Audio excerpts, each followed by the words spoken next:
ॐ भूर्भुवः स्वः तत्सवितुर्वरेण्यं भर्गो देवस्य धीमहि धियो यो नः प्रचोदयात् ॐ शान्ति शान्ति शान्तिः. Namaste my dear friends.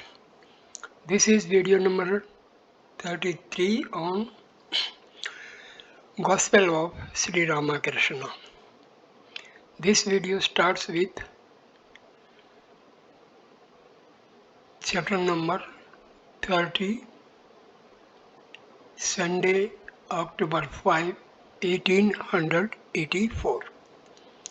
Sri Ramakrishna was sitting in his room after the midday meal with M. Hazra, the elder Kali, Baburam, Ramlal, Hari, and others.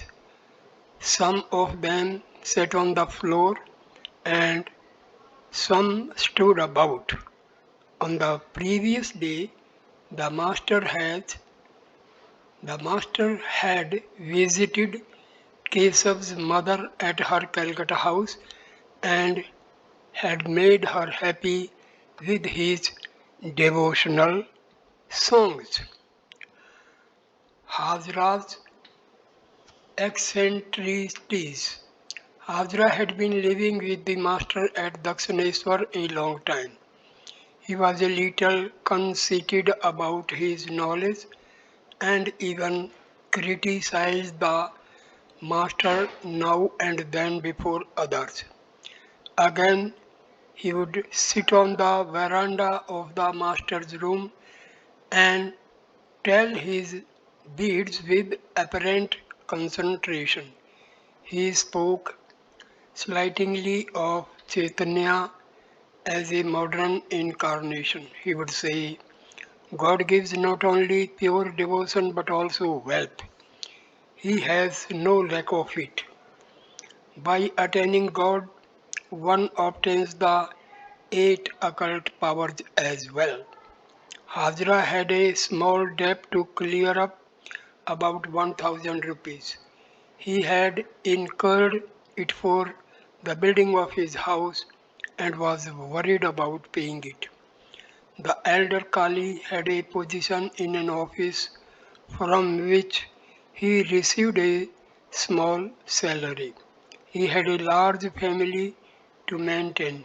He was devoted to the master and visited him now and then, even absenting himself from the office.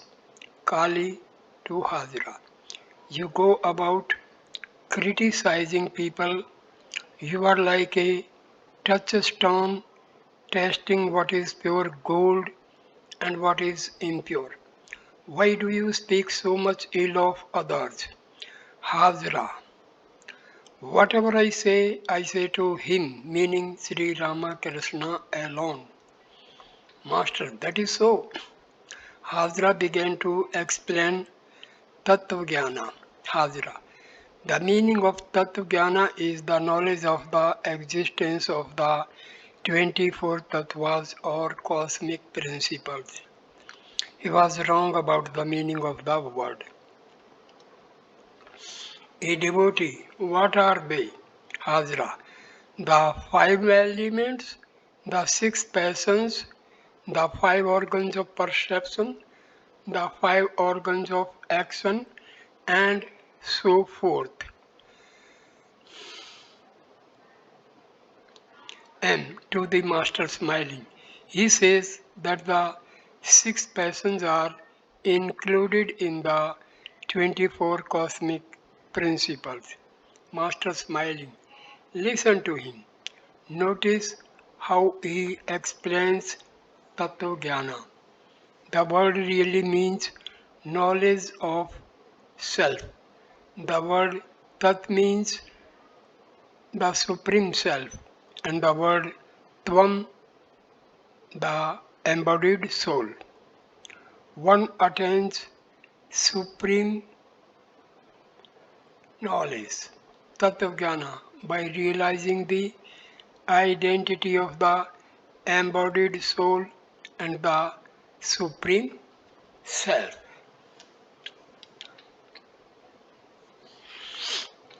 After a few minutes, Hajra left the room and sat on the porch.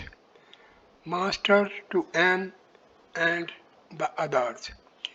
He, meaning Hajra, only argues this moment. Perhaps he understands, but the next moment he is his old self again.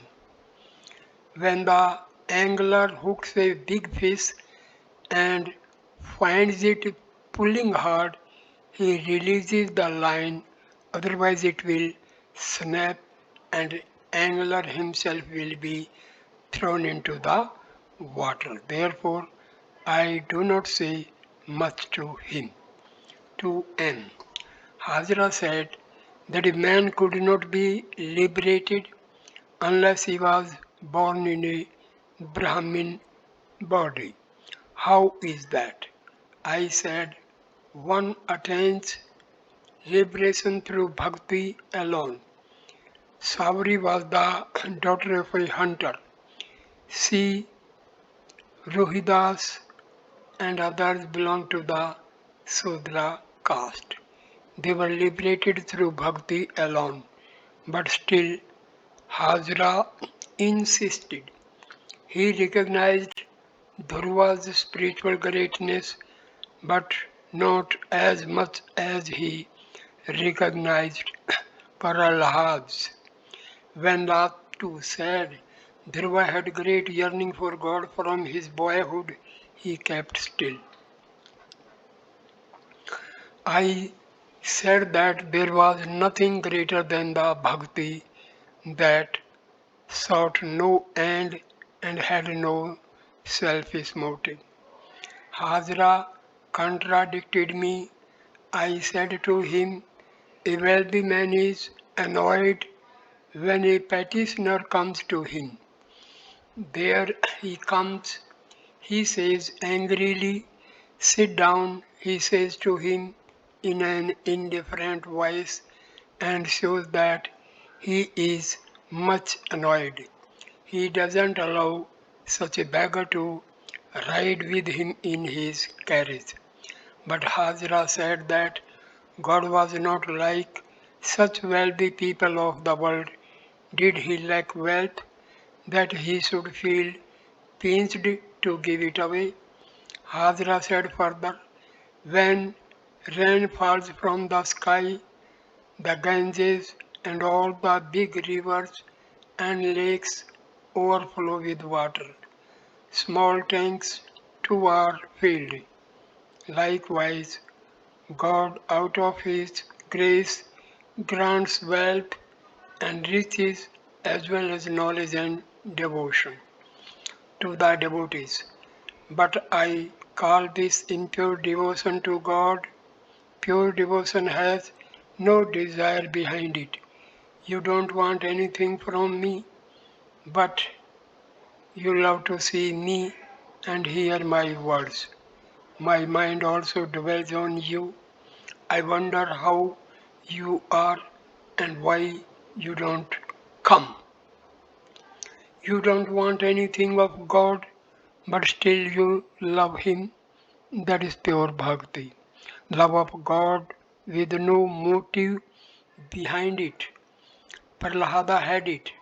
He sought neither kingdom nor riches. He sought Hari alone. And Hajra is a chatterbox.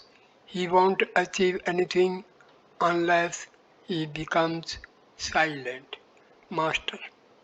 Now and then he comes to me and becomes mellowed, but he is a pest. Again he argues, it is very hard to get rid of egotism. You may cut down an aswatha tree, but the next day a sprout will spring up. As long as the root remains, the tree will grow again. I said to Hajra, don't speak ill of anyone. It is Narayana himself who has assumed all these forms. One can worship even a wicked person. Have not you observed the Kumari Puja? Why should you worship a girl who has all the physical limitations of human being? It is because she is form of the Divine Mother. But God dwells in a special way in his devotees. The devotee is his parlor. If the God has a large body, when it makes a good tanpura, it gives a nice sound. Two monks had arrived at the temple garden in the morning. They were devoted to the study of the Bhagavad Gita, the Vedanta, and other scriptures. They entered the master's room, saluted him, and sat on the mat on the floor. Sri Ramakrishna was seated on the small couch. The master spoke to the sadhus in Hindustani. Master, have you had your meal? Sadhu, yes sir. Master, what did you eat? Sadhu, dal and bread. Will you take some? Master, no. I take only a few morsels of rice. Well, your japa and meditation must be without any desire for result. Is not that so? Sadhu, yes sir. Master, that is good. One must surrender the result to God. What do you say? That is the view of the Gita. One sadhu said to the other, quoting from the Gita, O Arjuna, whatever action you perform, whatever you eat, whatever you offer in sacrifice, whatever you give in charity, and whatever austerities you practice, offer everything to me. Master, if you give God something, you receive it back 1,000 times over.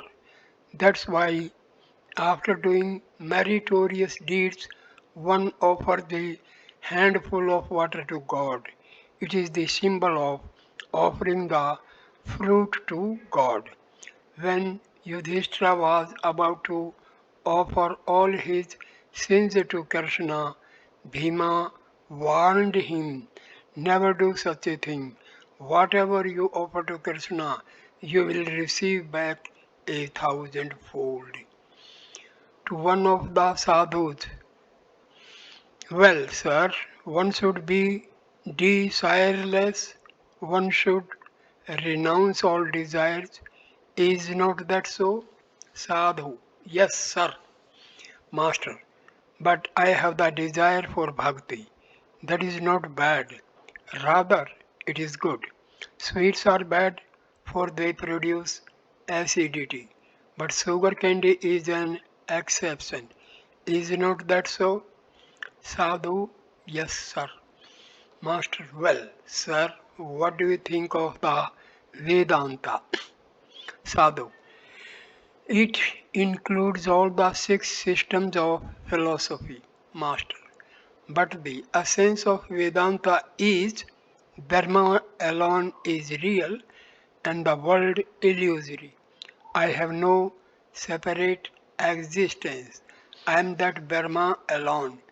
Is not that so? Sadhu, that is true, sir. Master. But for those who lead a householder's life and those who identify themselves with the body, this attitude of I am he is not good. It is not good for householders to read Vedanta or the Yoga Vasishtha. It is very harmful for them to read these books. Householders should look on God as their master and on themselves as his servants. They should think, O God, you are the Master and the Lord, and I am your servant.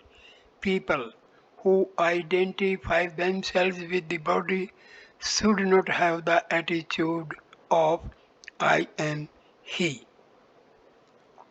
The devotees in the room remained silent. Sri Ramakrishna was smiling a little, a picture of self contentment. He appeared happy in his own self. One of the sadhus whispered in the other's ear, Look, this is the state of Paramahamsa, master to M. I feel like laughing. Sri Ramakrishna smiled like a child. The monks left the room. The devotees were moving about in the room and on the porch. Master to M. Did you go to Naveen Sen's house? M. Yes, sir. I listened to the songs from downstairs. Master. That was well done. Your wife was there. She is a cousin of Keshav Sen. Is not she? M. A distant cousin. Sri Ramakrishna strolled up and down with M. No one else was with them. Master. A man visits his father-in-law's house. I too often used to think that I should marry, go to my father-in-law's house and have great fun, but see what has come of it.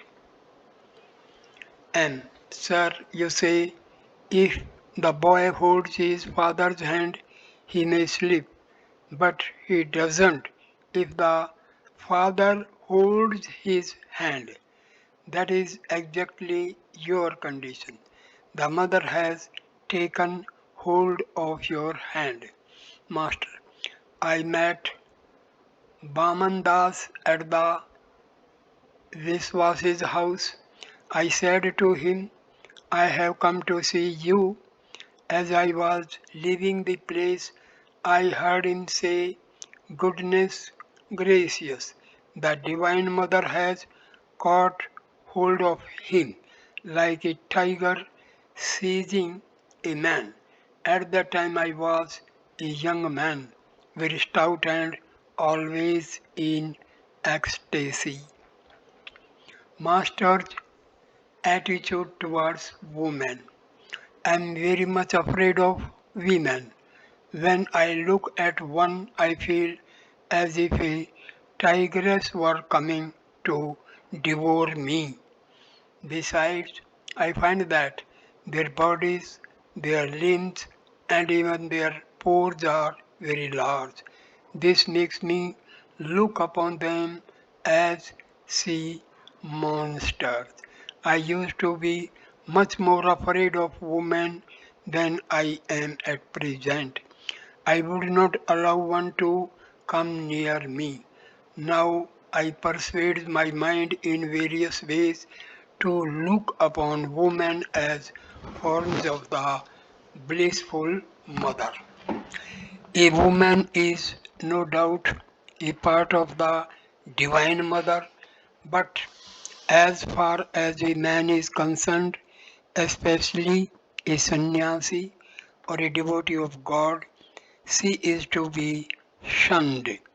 I don't allow a woman to sit near me very long, no matter how great her devotion may be. After a little while, I say to her, Go and see the temples. If that doesn't make her move, I myself leave the room on the pretext of smoking. I find that some men are not at all interested in women. Niranjan says, a woman never enters my thought. I asked Hari about it.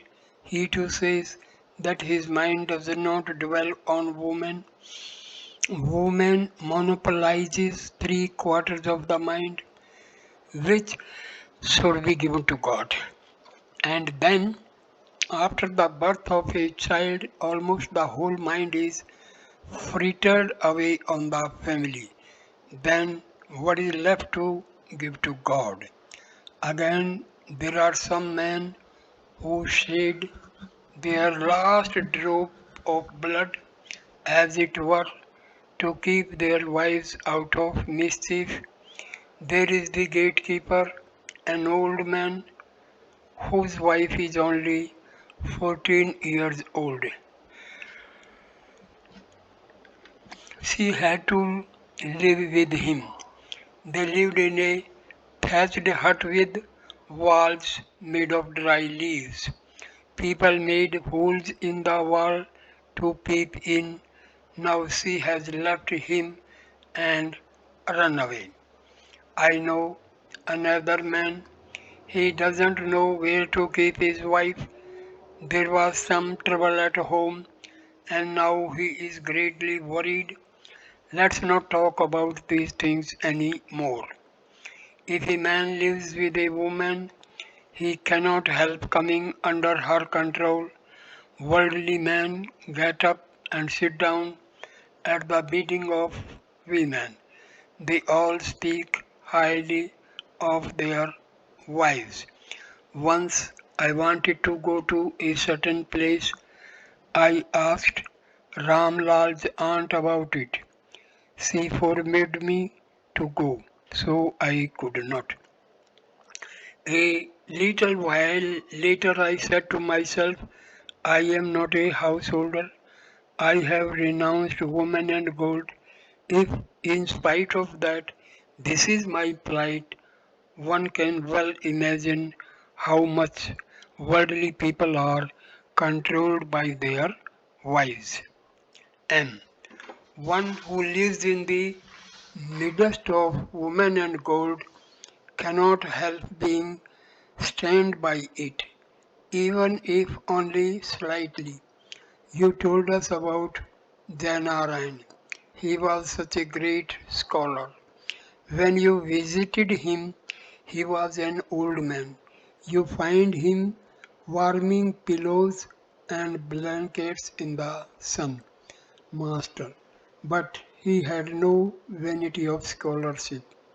Further, what he said about the last days of his life came to pass. He spent them in Benares, following the injunctions of the scriptures.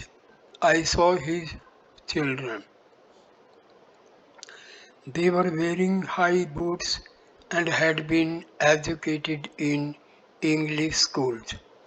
By means of questions and answers, Sri Ramakrishna now explained to M his own exalted state. Master, at first I went stark mad.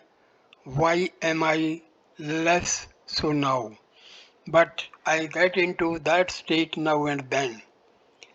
And you don't have just one mood. As you said, you experience various moods. Sometimes you are like a child, sometimes like a madman, sometimes like an inert thing, and sometimes like a ghoul. And now and then you are a natural person. Master, yes, like a child. But I also experience the moods of a boy and a young man. When I give instruction, I feel like a young man. Then there is my boyishness, like a boy 12 or 13 years old. I want to be frivolous. Then that's why I joke and make merry with the youngsters. What do you think of Narayan? And he has good traits, sir. Master. Yes, the shell of the gourd is good. The tanpura made out of it will give good music. He says to me, you are everything. Everyone speaks of me according to his comprehension. Some say that I am simply a sadhu, a devotee of God. If I forbid Naren to do something, he understands it very well. The other day, I asked him to pull up the curtain, but he did not do it. I had forbidden him to tie a knot, to sew his clothes, to lock a box, to pull up a curtain, and similar things. He understood it all. He who would renounce the world must practice all these disciplines. They are meant for sannyasis. While practicing sadhana, a man should regard a woman as a raging forest fire or a black cobra. But in the state of perfection, after the realization of God, she appears as the blissful mother. Then you will look on her as a form of the Divine Mother. A few days earlier, Sri Ramakrishna had spoken many words of warning to Narayan about women. He had said, "Don't let yourself touch the air near a woman's body. Cover yourself with a heavy sheet lest the air should touch your body. And keep yourself 8 cubits, 2 cubits, or at least 1 cubit away from all women except your mother." Master to M. Naren's mother said to him about me, "Even we are enchanted by the sight of him, not to speak of you, a mere child. None but the childless can realize God. How childless Niranjan is." M. True, sir. Master, didn't you notice him that day in the carriage on the way to Calcutta? He is always the same without guile. A man should one side of his nature inside his house and another to the outside world. Since his father's death, Narendra has been worried about his worldly affairs. He has a slightly calculating mind. How I wish that other youngsters were like Niranjan and Narendra.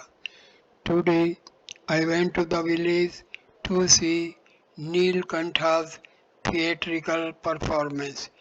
It was given at Nabin Nyoki's house. The children there are very bad.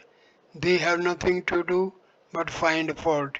In such a place, a person's spiritual feeling is restrained. During a performance the other day, I saw Dr. Madhu shedding tears. I looked at him alone. To M. Can you tell me why people feel so much attracted to this place, meaning himself? What does it mean? M. It reminds me of an episode in Krishna's life at Vrindavan. Krishna transformed himself into the cowherd boys and the cows, whereupon the cows began to feel more strongly attracted to the cowherd boys, the gopis and the cows. Master, that is the attraction of God. The truth is, the Divine Mother creates the spell, and it is that which attracts people. Well, not as many people come here as used to go to Keshav Sen. And how many people respect and honor Keshav. He is known even in England. Queen Victoria spoke with him.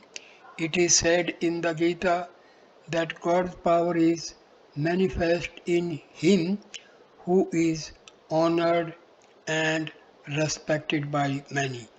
but so many people do not come here. And it was the householders who went to Kesav Sen. Master, yes, that is true. The worldly minded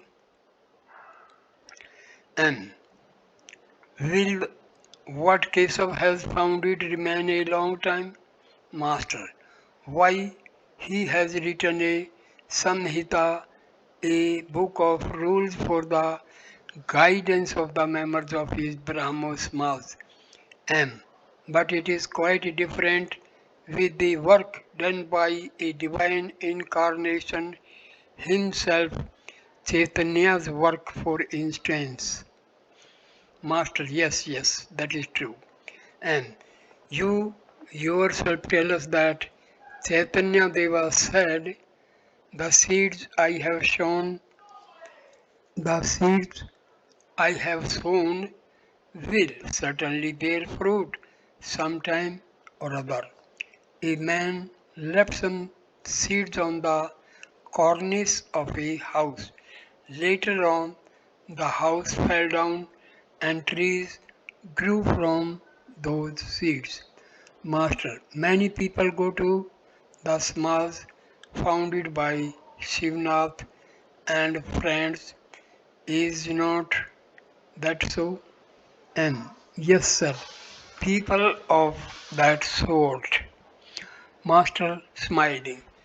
Yes, the worldly minded go there, but not many of those who long for God and are trying to renounce woman and gold.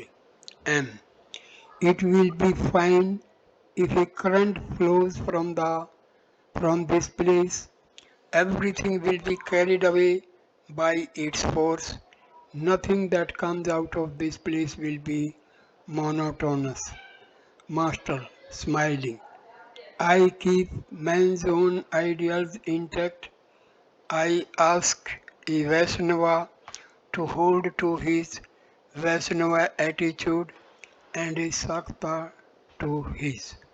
But this also I say to them, never feel that your path alone is right and that the paths of others are wrong and full of errors. Hindus, Muslims, and Christians are going to the same destination by different paths.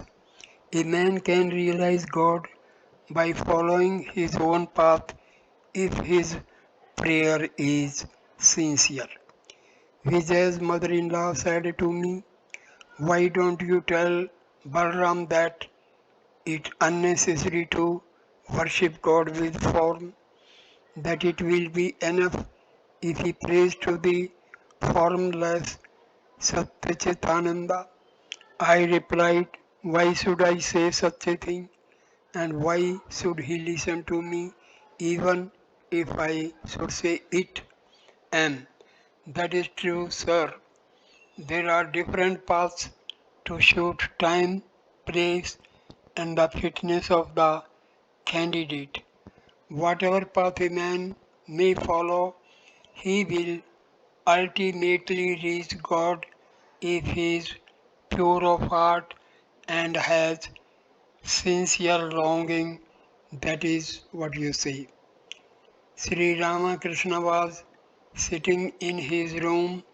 Hari, the relative of the Mukherjees, M, and other devotees were on the floor.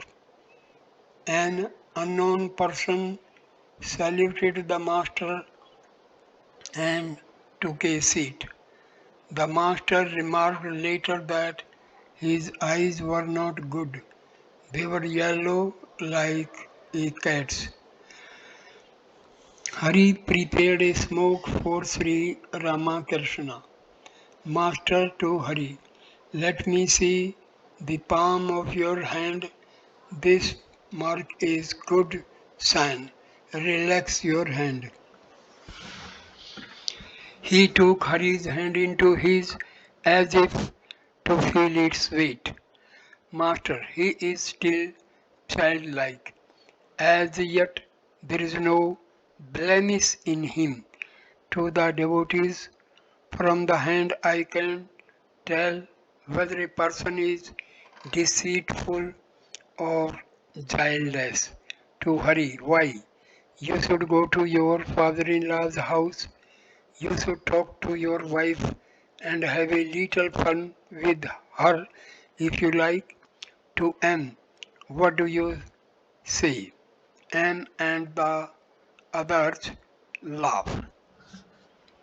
M, if a new pot becomes bad, one can no longer keep milk in it. Master smiling. How do you know that it is not already bad? The two Mukherjees, Mahendra and Priyanath, were brothers. They did not work in an office but had their own flour mill. Priyanath had been an engineer. Sri Ramakrishna talked to Hari about the Mukherjee brothers. Master, the elder brother is nice, is not it? Is not he? He is artless. Hari, yes sir. Master, is not the younger brother very miserly?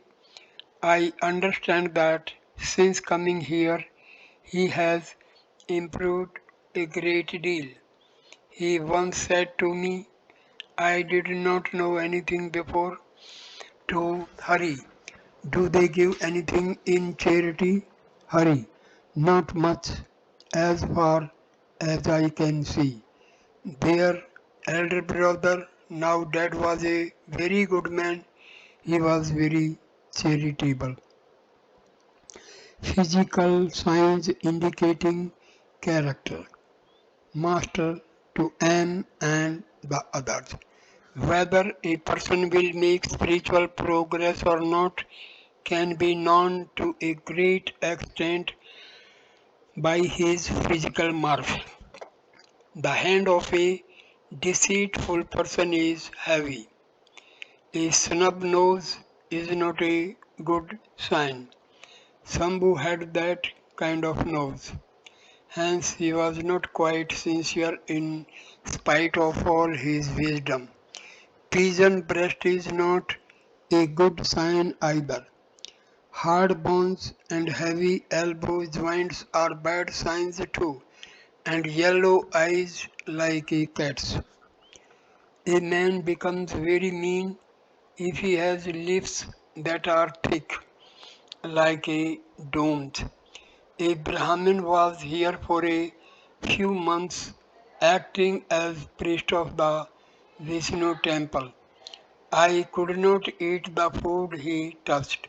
One day I suddenly exclaimed, he is a dome. Afterwards he said to me, yes sir, we live in the dome quarters. I know how to make wicker baskets and such things, just like a dome. There are other bad physical signs.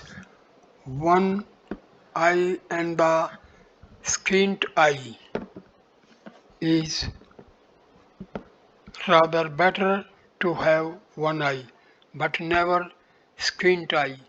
Squint eyed people are wicked and deceitful. A student of Mahesh Nantara's a student of Mahesh Nayaratna's came here. He described himself as an atheist. He said to Hriday, I am an atheist.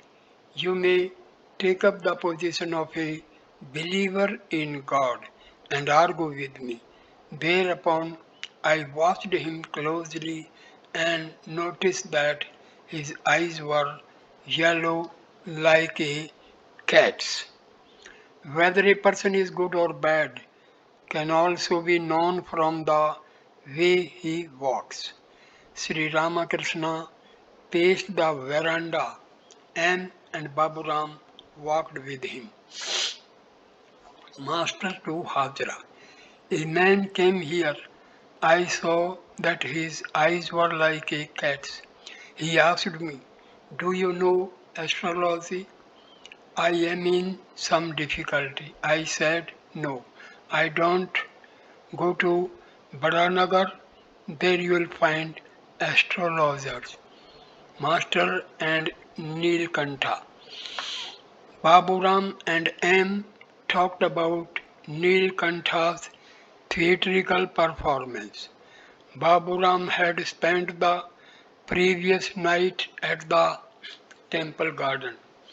After his return from Nabin Sen's house in the morning, he had attended Nilkantha's performance with the master.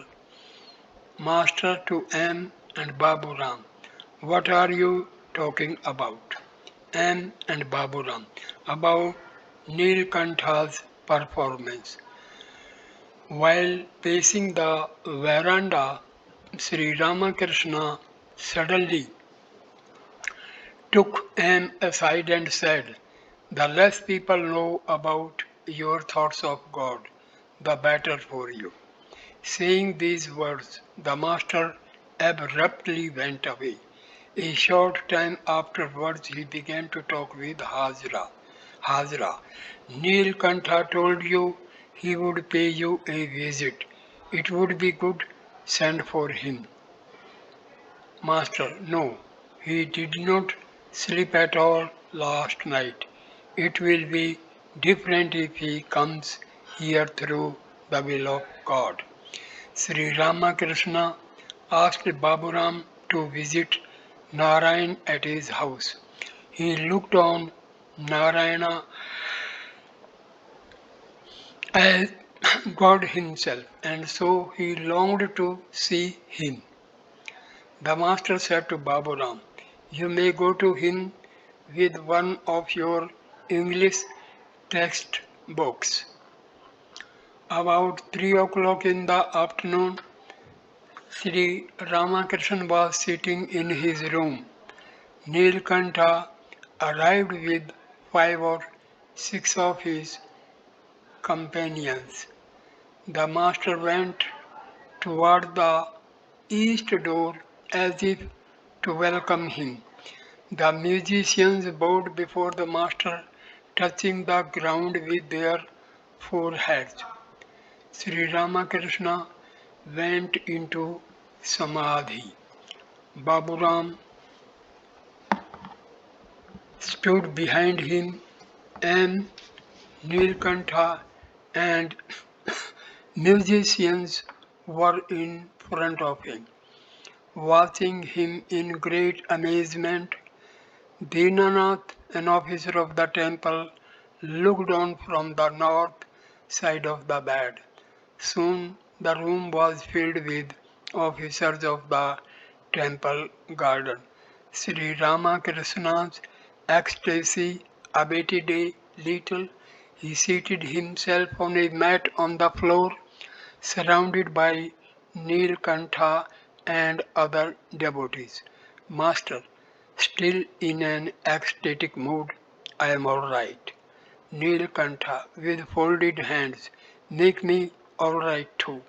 Master, smiling, "Why, you are all already all right." Adding the letter to A, one gets Ka. By adding another A to Ka, one still gets the same Ka. All laugh. Nilkantha, "Revered sir, I am entangled in worldliness." Master, smiling, "God has kept you in the world for the sake of others.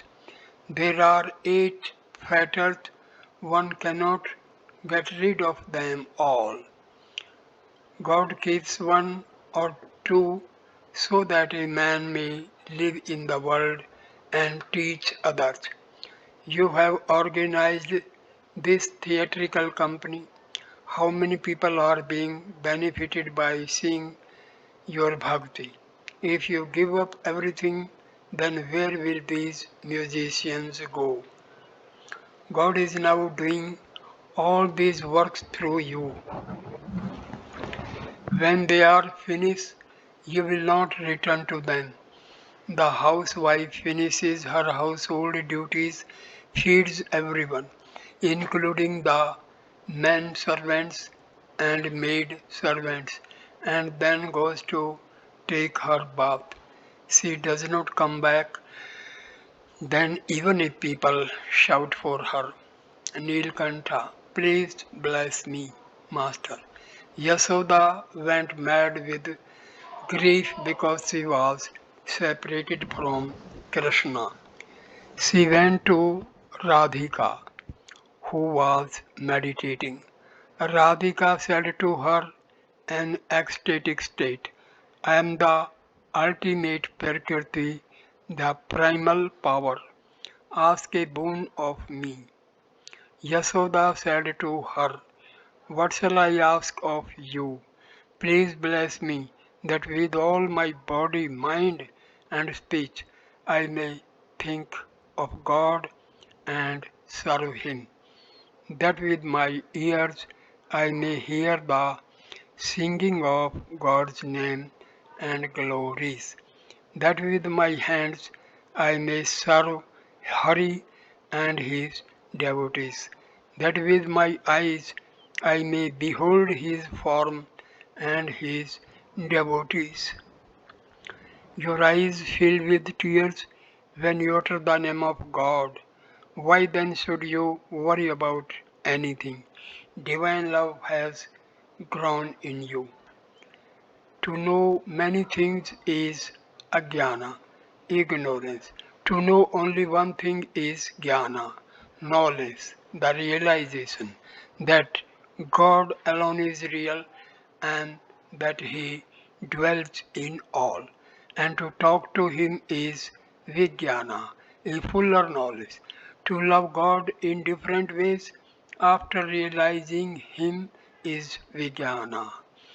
It is also said that God is beyond one and two. He is beyond speech and mind. To go up from the Leela to the Nitya and come down again from the Nitya to the Leela is mature bhakti. I love that song of yours about aspiring to reach the lotus feet of the Divine Mother. It is enough to know that everything depends on the grace of God. But one must pray to God. It will not do to remain inactive. The liar gives all the arguments and finishes his pleading by saying to the judge, I have said all I have to say. Now the decision rests with your honor. After a few minutes, Sri Ramakrishna said to Nilkantha, you sang so much in the morning and now you have taken the trouble to come here. But here everything is on ready. Nilkantha, why so? Master, smiling, I know what you will say. Nilkantha, I shall get a precious gem from here, Master. You already have that precious gem. What will you gain by adding again the letter A to Ka? If you did not have the gem, should I like your songs so much? Ram Prasad had attained divine realization. That's why his songs appeal so much. I had already planned to hear your music. Later on, Niyogi too came here to invite me.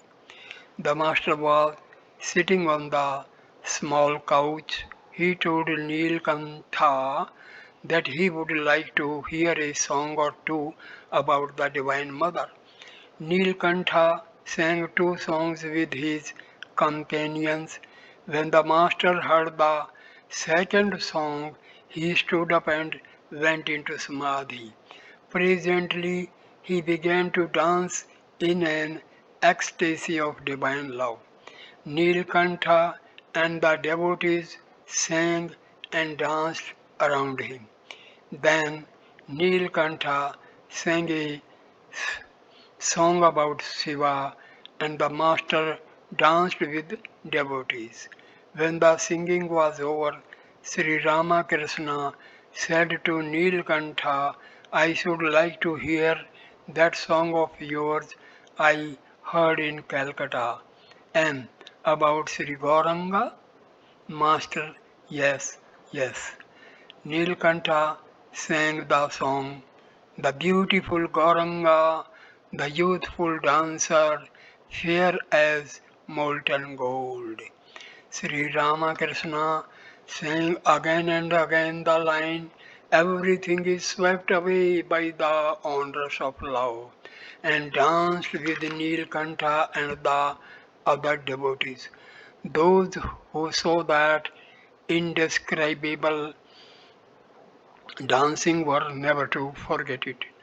The room was filled with people, all intoxicated with divine joy. It seems as if Chaitanya himself were dancing with his companions. Manomohan was in an ecstatic mood. He was a devotee of Sri Ramakrishna and a brother-in-law of Rakhal. Several ladies of his family had come with him. They were witnessing this divine music and dancing from the north veranda. Sri Ramakrishna sang again, this time about Gauranga and Nityananda. Behold, the two brothers have come who weep while chanting Hari's name. He danced with Nilkantha and the other devotees, improvising the line. Behold, the two brothers have come, they who are mad with love of Radha. Hearing the loud music, many people gathered about the room. The verandas to the south and north and the semicircular porch to the west of the room were crowded with people. Even passengers in the boats going along the Ganges were attracted by the kirtan. The music was over. Sri Ramakrishna bowed to the Divine Mother and said, Bhagavata Bhakti Bhagwan. My salutations to the Jnanis, my salutations to the Yogis, my salutations to the Bhaktas. The master was seated on the semicircular porch with Nilkantha and the other devotees. The autumn moon flooded all the quarters with the light. Sri Ramakrishna and Nilkantha talked.